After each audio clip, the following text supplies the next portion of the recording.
I think I know a lot of producers and a lot of engineers have very big opinions on reference. Like if you want to hear reference tracks, what he's thinking. And I found that to be very helpful in this particular situation, like partly because me and him know each other well enough, and I know his taste well enough. I know the music that he's into, and I know where he's coming from. But then also, like, his references were so all over the place Yeah.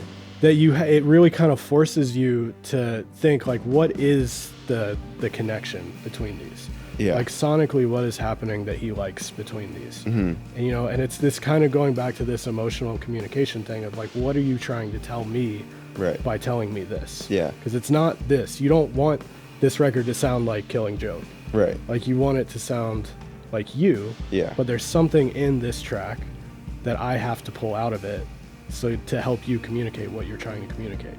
What was the particular thing for you? Because there was one for me, because he and I sat before we mixed Yeah. and had a similar conversation. But what was it for you?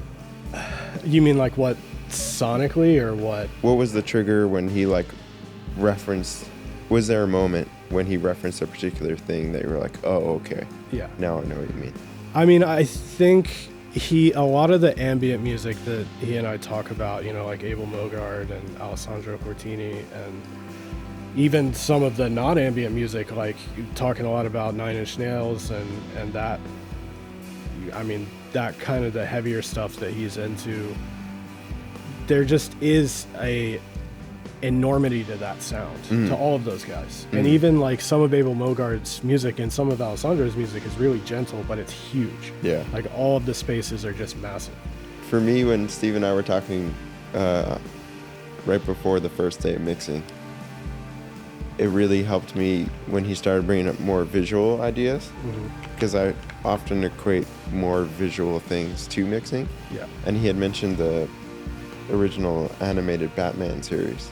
Okay. And he had said, and I never fact-checked this, so I don't know if this is true at all, but he told me that it was painted on black canvas as opposed to white. Like all the drawings were done off black paper as opposed to white. Okay. And he was like, I want this record painted on black paper. Yeah. And for me, that was like, oh, okay.